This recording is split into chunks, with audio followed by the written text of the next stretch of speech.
Good day to each and everyone. My name is Desiree Espinosa. So today we're going to discuss the Module 9 in Lit 1, which are A Christmas Carol by C. Dickens, Alice Adventure in Wonderland by Al Carroll, Bridge to Terabithia by K. Patterson, Chronicles of Narnia by C. S. Lewis, Peter Pan by J. M. Barrie, and Harry Potter by J. K. Rowling.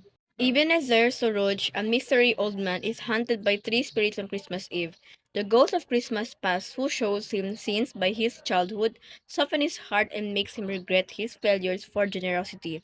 The ghost of Christmas present, a jovial giant, reveals the true spirit of Christmas celebrations, especially among the Crackrick's family and Scrooge's nephew Fred. The ghost of Christmas yet to come, silent and mysterious, shows Scrooge scenes following a death in the future. When Scrooge realizes he is dead man, he begs the ghost to tell him that the future can be changed if he lives differently. On Christmas Day, Scrooge finds himself back in his room, filled with delightful and gratitude for the chance to change his life.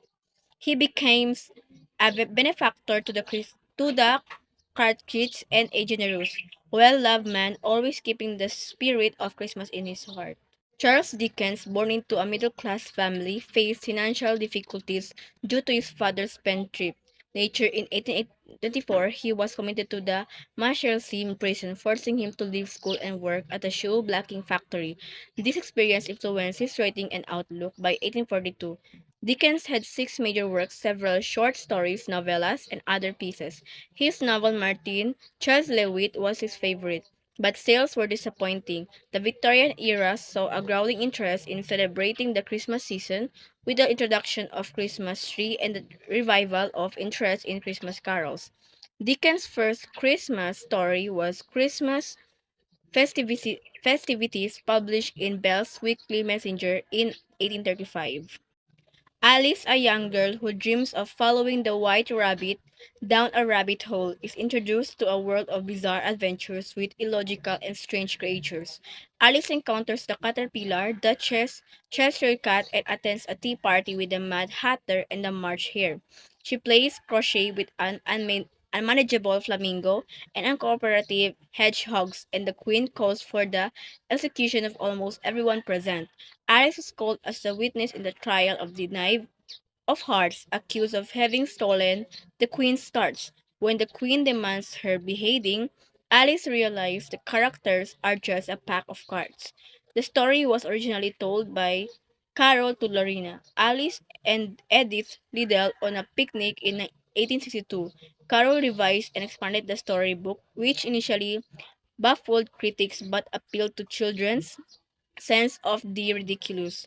The work attracted a following and led to a sequel, Through the Looking Glass and What Alice Found There. By the end of the 19th century, Alice became the most popular children's book in England and among the most popular storybooks worldwide.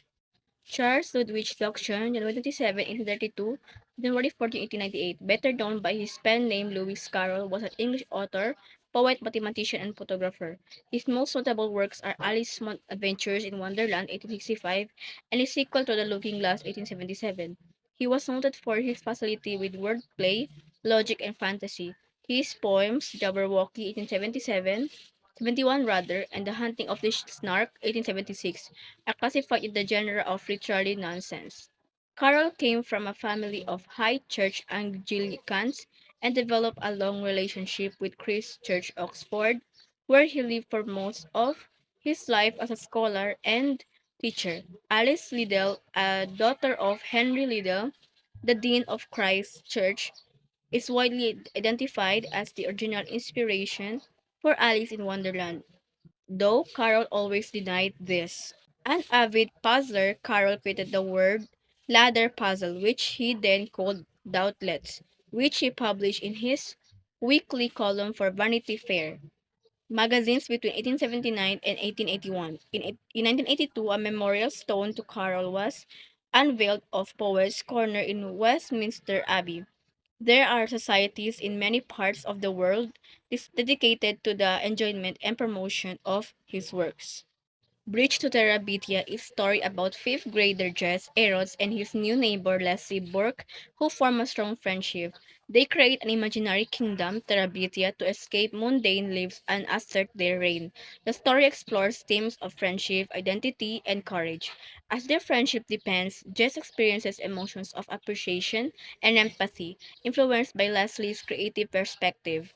The story contrasts their imaginary kingdom with the real world struggles, such as school bullying and financial issues. When Leslie dies, tragically, Jess distances himself from the kingdom but is helped by his music, teacher, and sister Mabel. In the end, Jess builds a real bridge to honor Leslie's memory and pass on the kingdom leadership to Mabel. Bridge to Terabia teaches the transformative power of imagination and the power of courage in the face of adversity. Catherine Momeldorf Patterson, born October 31, 1932, is an American writer best known for children's novels, including Bridge to Terabithia. For four different books published 1975 to 1980, she won two Newbery Medals and two National Book Awards. She is one of four people to win the two major international awards for lasting contribution to children's literature. She won the Benjal Hans Christian Andersen Award for writing in 1998 and for her career contribution to children's and young adult literature in the broadest sense. She won the Astrid Lindgren Memorial Award from the Swedish Art Council in 2006, the biggest momentary prize in children's literature. Also for her body of work, she was awarded the NSK Newstad Prize for Children Literature in 2007 and the Laura Ingalls Wilder Medal from the American Library Association in 2013. She was the second U.S. National Ambassador for Young People's Literature, serving 2010 and 2011. The Chronicles of Narnia is a series of seven fantasy novels by C.S. Lewis published between 1950 and 1956. The series follows four siblings, Peter, Susan, Edmund, and Lucy, who discover Narnia under the White Witch Jadi's rule. The series introduces new characters and explores theme of fate, temptation, forgiveness, and the struggle between good and evil. The series resonates with generations of readers. Clive Staple Lewis, November 29, 1898 to November 22, 1963, was a British writer, literary scholar, and Anglican lay theologian.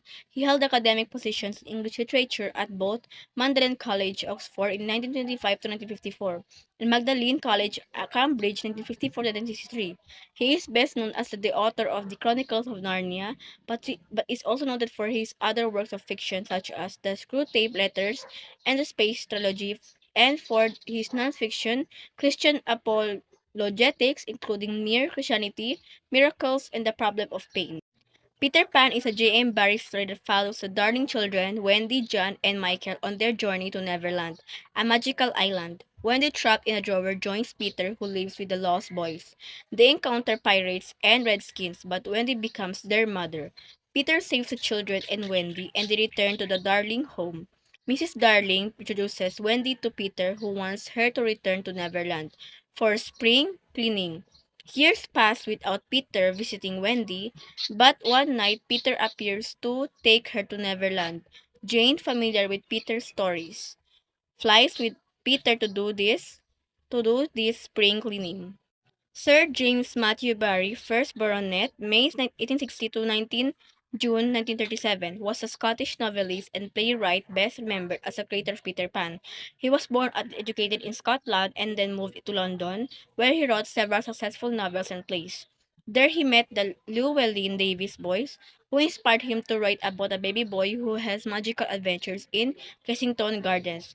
First included in Barrie's 1902 adult novel The Little White Bird, then to write Peter Pan or The Boy Who Couldn't Grow Up in a 1904 West End fairy play about an ageless boy and an ordinary girl named Wendy who have adventures in the fantasy setting of Neverland.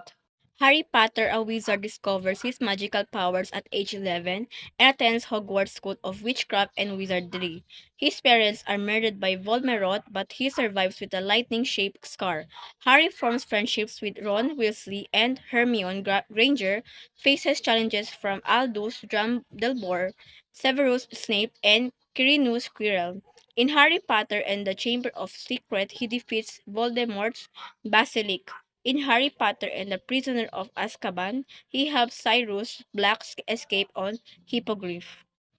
Joanne Rowling, born in July 31, 1965, known by her pen name J.K. Rowling, is a British author and philanthropist. She wrote Harry Potter, a seven-volume fantasy series published from 1997 to 2007.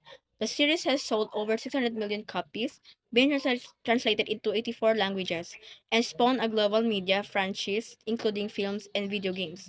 The Casual Vacancy 2012 was her first novel for adults. She writes Cormorants, Strike, an ongoing crime fiction series under the alias Robert Galbraith. So that's all for today. Thank you for watching.